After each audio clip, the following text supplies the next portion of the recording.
फेरि पूर्व प्रधानमन्त्री केपी शर्मा ओली र माओवादी केन्द्रका नेता नारायण काजी श्रेष्ठ बीच भयो वाक युद्ध सुरु। एमसीसीका विषयमा केपी शर्मा ओलीले झुट बोलेको माओवादीका नेता नारायण काजी श्रेष्ठको गम्भीर आरोप। एमसीसी फेल गरेर वाम गठबन्धन बनाऊ भन्दा केपी शर्मा ओलीले नमानेको नारायण काजी श्रेष्ठको भनाई। ओलीले अहङ्कारको प्रदर्शन गर्दै वाम एकतामा ठोस पुग्ने गरी बोलेको नारायण काजी श्रेष्ठको भनाई। एमालेका जनप्रतिनिधिको अवरोधपछि तिलोत्तमाको बजेट पास भएन। उपचार गर्न विदेश धाउने परिस्थिति अन्त्य गर्नुपर्ने राष्ट्रपति विद्यादेवी भण्डारीको भनाई। प्रचण्ड दिल्ली उडेपछि नेपालमा वाम मोर्चा बनाउने प्रयास भयो असफल। शर्मामाथि छानबिन गर्न अर्थ मन्त्रालयका अधिकारीसँग धमाधम बयान लिँदै एमसीसीका विषयमा केपी शर्मा ओलीले झुटो बोलेको माओवादी केन्द्रका यी नेताको भनाई। गृहमन्त्री र गृह सचिवले शान्ति सुरक्षाको नाममा 1 वर्षमा गरे 1 करोड 38 लाख रुपियाँ खर्च। माओवादी केन्द्रका अध्यक्ष प्रचण्ड स्वदेश फर्किँदै अन्ततः भारतीय प्रधानमन्त्री नरेन्द्र मोदीले दिएनन् समय। पुष्पकमल दाहाल प्रचण्ड निराश हुँदै फर्किँदै गभर्नर अधिकारीमाथि छानबिनको माग गर्दै वाइसिएलले बुझायो सिडिओलाई ज्ञापन पत्र। दिल्लीमा कोरिएको भावी राजनीतिको रोडम्याप। चुनावपछिको पहिलो प्रधानमन्त्री पुष्पकमल दाहाल प्रचण्ड। पदभार ग्रहणपछि उपसभामुख भूषालले भनिन् सांसदलाई प्रभावकारी ढङ्गले अगाडि बढाउँछु। दिल्लीमा आरजू राणासँग भएको भेटबारे अनर्गल टिप्पणी भएको भन्दै पुष्पकमल दाहाल प्रचण्डको सचिवालय भयो फायर। भारतीय प्रधानमन्त्री नरेन्द्र मोदीसँग भेटवार्ता गर्दै पुष्पकमल दाहाल प्रचण्ड आज स्वदेश फर्किने कार्यक्रम। प्रचण्डको भारत भ्रमणमा शङ्का गर्ने ठाउँ भएको नेकपा एमालेका यी नेताको भनाई। वाम एकतामा आउन पूर्व प्रधानमन्त्री केपी शर्मा ओलीको माओवादीलाई आग्रह। आत्मआलोचना गर्दै नारायण काजी श्रेष्ठले भने वामपन्थी शक्तिहरूबीच तालमेल गरौँ। माओवादी केन्द्रका अध्यक्ष पुष्पकमल दाहाल प्रचण्डले देशविरुद्ध निकै ठुलो गद्दारी गरेको एमालेको आरोप। गठबन्धनका बारेमा विदेशमा समेत छलफल हुन थालेको वैदेशिक चलखेल निम्त्याउँदैछ भन्दै नेकपा एमालेका नेता शङ्कर पोखरेलको गम्भीर आरोप। गभर्नरको राजीनामा माग गर्दै प्रदर्शन बालुवाटारमा झडप, केही भने पक्राउ। र फेरि केपी शर्मा ओली र नेता नारायण काजी श्रेष्ठ बीच वाक युद्ध सुरु। केपी शर्मा ओलीले अहङ्कार देखाएको भन्दै माओवादी केन्द्रका यी नेताको कडा एक्सन। अब हेर्नुहोस् पुरा समाचार।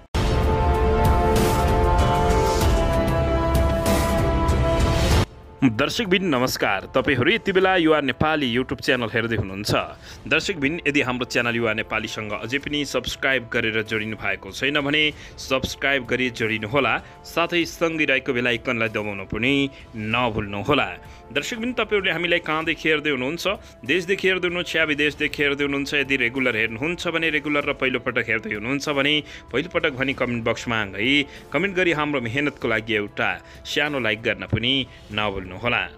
दर्शकबिन फेरि माओवादी केन्द्रका नेता र नेकपा एमालेका नेताहरूको वाक युद्ध सुरु भएको छ। यसैबीच हिजो नेप्सिस भन्ने संस्थाले नेपालको भूराजनीतिक अवस्था, यसको चुनौती र अबको बाटो विषयमा काठमाडौँमा आयोजना गरेको एक कार्यक्रममा म पनि सहभागी भएको थिएँ। त्यहाँ मैले नेपालका वामपन्थी शक्तिहरूले एक अर्कालाई कमजोर पार्ने र सिद्ध्याउने नीति प्रयत्नलाई नै निरन्तरता दिने हो भने वामपन्थी आन्दोलन नै धराशयी हुने खतरा रहेको र त्यसले अन्ततः नेपालको राष्ट्रिय स्वाभिमानता र सार्वभौमता स्वाधीनता एवं हित कमजोर हुँदै सङ्कटग्रस्त बन्ने खतरा बढाउने भएकाले वामपन्थी शक्तिहरू बीचको तालमेल, मोर्चा र एकताको आवश्यकता रहेको औँलाएको थिएँ। त्यसक्रममा मैले सबै सम्बन्धित पार्टी र नेताहरूलाई देश, जनता र वाम आन्दोलनलाई केन्द्रबिन्दुमा राख्दै विनम्रतापूर्वक आत्मआलोचना गरी त्यस दिशामा अगाडि बढ्ने अग्रसरता तथा पहल कदमीको निमित्त अनुरोध गरेको थिएँ। त्यहाँ कार्यक्रममा पछि बोल्दै नेकपा एमालेका अध्यक्ष केपी शर्मा ओलीले के को छ अरू वामपन्थी भन्दै आफ्नो पार्टी मात्र वामपन्थी भएको खल्लो विचार प्रकट गरेको दर्शक महानुभावहरू माओवादी केन्द्रका नेताहरूले आरोप लगाएका छन्। कमरेड ओलीले प्रधानमन्त्री हुँदा संविधानको प्रावधान विरुद्ध प्रतिनिधि सभा विघोषण गरेको कारणबाट उहाँ नेतृत्वको एमालेको लोकतान्त्रिक विश्वसनीयता, क्रेडिबिलिटी माथि समेत प्रश्न उठेको गरेको विषयमा आत्मआलोचना हुनुको सट्टा त्यस प्रकारको अभिव्यक्ति दिनु निश्चय पनि सकारात्मक सङ्केत नभएको भन्दै माओवादी केन्द्रका नेताहरूले अभिव्यक्ति दिएका छन्। यसले अहङ्कार त पुष्टि हुन्छ नै गर्छ, तर देश, जनता र वामपन्थी आन्दोलनलाई कुनै योगदान पुर्याउने छैन भन्दै त्यसक्रममा मैले आम नेता, कार्यकर्ता र बुद्धिजीवीहरूलाई आफ्नो पक्षको बन्धनपूर्वक समर्थन र वकालत गर्ने वकिल जस्तो मात्र नबनी आलोचनात्मक चेतनायुक्त बनाऊ र ठिकलाई ठिक र बेठिकलाई बेठिक भನ್ನौ भनेको थिएँ, तर केपी शर्मा ओलीले नमानेको उनले बताएका छन्। दर्शकबिन यसैबीच केपी शर्मा ओलीले अहङ्कारले प्रदर्शन गर्दै वाम एकतामा ठोस पुग्ने गरी बोलेको नेता नारायण काजी श्रेष्ठले अभिव्यक्ति दिएका छन्। दर्शकबिन यसैबीच यता नेकपा माओवादी केन्द्रका अध्यक्ष पुष्पकमल दाहाल प्रचण्डले भारतीय प्रधानमन्त्री नरेन्द्र मोदीलाई नभेटी फर्किने भएका छन्। भाजपाको निम्तोमा शुक्रबार भारत भ्रमणमा गएका प्रचण्डले मोदीलाई नभेटी फर्कने भएको प्रचण्ड सचिवालयले जानकारी दिएको छ। प्रचण्डका स्वकीय सचिव रमेश मल्लले भाजपा अध्यक्ष नायडूसँगको भेटवार्तासँगै प्रचण्डको भारतको 3 दिने सद्भावना भ्रमण सफलतापूर्वक सम्पन्न भएको बताएका छन्। उनले भ्रमण 2 देशबीचको सुदृढ सम्बन्ध विस्तार र पार्टीको लागि फलदायी बनेको बताएका छन्। उनले आजै भाजपा मुख्यालयमै अध्यक्ष जेपी नायडूसँग पनि भेटघाट गरेका थिए। भेटका क्रममा विदेश मन्त्री डाक्टर एस जयशंकर पनि उपस्थित रहेका थिए। भ्रमणको क्रममा भारतीय विदेश सचिव विनय मोहन क्वात्रा, भारतीय विदेश सचिव एस जयशंकर, राष्ट्रिय सुरक्षा सल्लाहकार अजित डोभाल र भाजपाका विदेश विभाग प्रमुख विजय चैथैवालीसँग भेटवार्ता गरेका हुन्। दर्शकबिन यसैबीच यता अर्थमन्त्री जनार्दन शर्मामाथि छानबिन गर्न अर्थका अधिकारीसँग धमाधम बयान लिएको छ। बजेटमा कर दर हेरफेर गर्न अनागरिक व्यक्तिको संलग्नता भए नभएको बारेमा छानबिन गर्न गठित संसदीय समितिले अर्थ मन्त्रालयका उच्चपदस्थ अधिकारीसँग धमाधम बयान लिएको छ। आइतबार सांसद सचिवालयमा बोलाएर समितिले अर्थका विभिन्न तहका पदाधिकारीहरूसँग बयान लिएको हो। समितिका सचिव सुरेन्द्र अर्यालले अर्थ मन्त्रालयका प्रशासन महाशाखा प्रमुख CCTVसँग सम्बन्ध कायम गर्ने आइइडी इन्जिनियर र बजेट महाशाखा प्रमुखसँग पनि सोधपुछ भइसकेको जानकारी दिएको छ। दर्शकबिन यसैबीच यता रूपन्देहीको तिलोत्तमा नगरपालिकामा एमालेका जनप्रतिनिधिको लगातारको विरोधका कारण आइतबारको नगरसभा बैठक स्थगित भएको छ। आइतबार बोलाइएको बैठकमा पनि एमालेबाट निर्वाचित जनप्रतिनिधिले उपस्थित पुस्तिकामा हस्ताक्षर नगरेपछि गणकपूरक सङ्ख्या नपुगेको भन्दै सभा स्थगित गरिएको छ। सभा हलमा उपस्थित भएर उपस्थित पुस्तिकामा हस्ताक्षर नगरेपछि गणकपूरक सङ्ख्या नपुगेको भन्दै नगर प्रमुख रामकृष्ण खाँडले शनिबार सभा स्थगित गरेको जानकारी प्राप्त भएको छ। एमालेका जनप्रतिनिधिहरूले अवरोध गरेपछि तिलोत्तमा नगरपालिकाको बजेट पास नहुन सकेको अवस्था रहेको हो। दर्शकबिन यसैबीच यता एमसिसीका विषयमा पूर्व प्रधानमन्त्री केपी शर्मा ओलीले झुटो बोलेको नेता नारायण काजी श्रेष्ठले आरोप लगाएका छन्। नेकपा माओवादी केन्द्रका नेता नारायण काजी श्रेष्ठले अमेरिकी सहयोग प्रयोजना एमसिसीका विषयमा नेकपा एमालेका अध्यक्ष केपी शर्मा ओलीले झुटो बोलेको बताएका हुन्। काठमाडौँमा आयोजित एक कार्यक्रममा केपी शर्मा ओलीले एमसिसी सम्झौताहरूले जस्तो गुपचुप राख्नुभन्दा राष्ट्रिय बहस होस् भनेर संसदमा पेश गरेको तर्कमा सत्यता नभएको उनको भनाइरहेको छ। केपी शर्मा ओलीले उक्त भनाइको खण्डन गर्दै नेता श्रेष्ठ अमेरिकाले दबाब दिएपछि ओली नेतृत्वको सरकारले प्रतिनिधि सभामा पेश गरेको कुरा झुटो भएको दावी गरेका छन्। आइतबार फेसबुकमा लेख्दै नेता श्रेष्ठले भनेका छन्, म समेत सहभागी एउटा सार्वजनिक कार्यक्रममा हिजो नेकपा एमालेका अध्यक्ष केपी शर्मा ओलीले म पछि बोल्दै एमसिसी सम्झौताहरूले जस्तो गुपचुप राख्नुभन्दा राष्ट्रिय बहस होस् भनेर संसदमा पेश गरेको तर्क गर्नुभयो। यो सत्य होइन।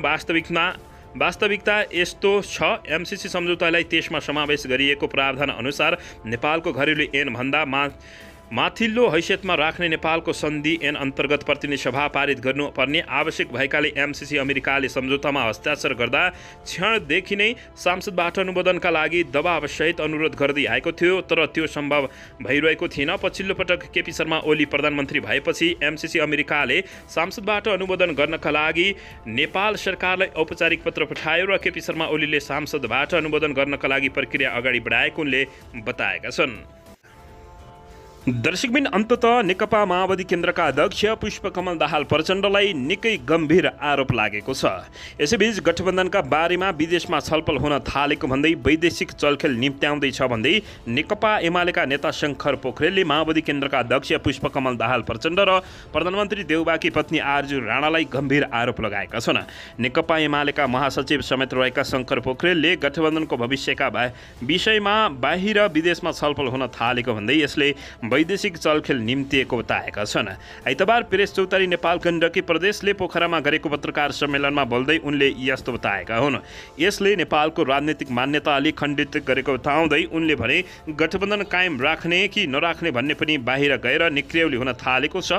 यस्तो स्वार्थको सौदाबाजीले वैदेशिक चलखेल निम्ताएको उनले बताएका छन्। सत्ता गठबन्धनका दुई घटक दलका नेताहरू माओवादी केन्द्र अध्यक्ष पुष्पकमल दाहाल प्रचण्ड र काङ्ग्रेसकी केन्द्रीय सदस्य आरजु देउबा राणा भारततर्फ रहेको सङ्केत गर्दै उनले यस्तो बताएका हुन्। यसैबीच गठबन्धनलाई चुनावसम्म कायम राख्न सत्तारूढ दल गठबन्धनका दुई घटकका नेताहरू बाहिर बसेर छलफल गर्दैछन्। यसले एउटा सार्वभौम मुलुकको राजनीतिक मान्यतालाई खण्डित गरेको छ उनले बताएका छन्। यसैबीच गठबन्धन सरकारका कारण नेपालको राजनीतिमा भू राजनीतिक द्वन्द्व बढ्न थालेको बताएका हुन्। विगतमा जे विषयमा उनीहरू माओवादी केन्द्र र एकीकृत समाजवादीका नेताहरूले विवाद सिर्जना गरे आफै भारी बोक्ने बाध्य छन्। एमसीसीको विरोध गर्ने प्रचण्ड र नेपालले माधव कुमार नेपालले त्यसलाई पास गर्ने प्रक्रियाको नेतृत्व गरे पोखरेलले थपेका छन्। नेपाल विश्व शक्तिको क्रीडा स्थल बन्ने जोखिम बढ्दै गएको बताउँदै एसपीपी सम्झौताको ड्राफ्टले वर्तमान सरकारको अनुहार प्रष्ट पारेको उनको भनाइरहेको छ। प्रतिपक्षी दल र आम जनताको खबरदारीले रोकिएको उल्लेख गर्दै सत्तारूढ दल गठबन्धनले अझै अनुचित भनेर नभनेको बताएका छन्। उनले भने सरकार जस्तो छैन, संसद जस्तो छैन, विश्वास उडेको छ। यसको कारण गठबन्धन सरकार हो, गठबन्धन सङ्कटको व्यवस्था हो, समृद्धको आधार हो उनले बताएका हुन्। दर्शकबिन अन्ततः जसपा विवादले डाक्टर बाबुराम भट्टराईको पार्टीको पद जाने भएको छ, संसदको पद भने नजाने भएको हो। जनता समाजवादी पार्टी जसपाका सङ्घीय परिषद अध्यक्ष डाक्टर बाबुराम भट्टराईको सांसद पद नजाने भएको छ। गत शुक्रबार वीरगञ्जमा बसेको उपेन्द्र यादव पक्षधारको बैठकले पार्टीका सम्पूर्ण जिम्मेवारीबाट पदमुक्त गरे पनि भट्टराई लगायतको सांसद पद भने जोगिने भएको हो। डाक्टर बाबुराम भट्टराईजीलाई पार्टीको जिम्मेवारीबाट मुक्त गरिए पनि सांसद पदबाट भने मुक्त गरिएको छैन। अहिले त्यो दिशामा पार्टी जाँदैन। अध्यक्ष यादवले भने आत्मआलोचना गरेर फर्केमा उहाँ लगायतलाई पार्टीको जिम्मेवारीमा पुनर्स्थापित गरिनेछ। उनका अनुसार काठमाडौँको जडीबुटीमा भएको भेलालाई भने पार्टीले मान्यता नदिने बताएका हुन्। काठमाडौँमा अलग्गै केन्द्रीय समिति बैठक बोलाएको भन्दै वीरगञ्जमा बसेको केन्द्रीय समिति बैठकले भट्टराई महेन्द्र राय यादव, हिसिला यामी, ज्ञानबहादुर चौधरी, डम्बरबहादुर खतिवडा, गङ्गानारायण सुरेश, प्रशान्त सिंहलाई पार्टीको सम्पूर्ण जिम्मेवारीबाट पदमुक्त गरेको थियो।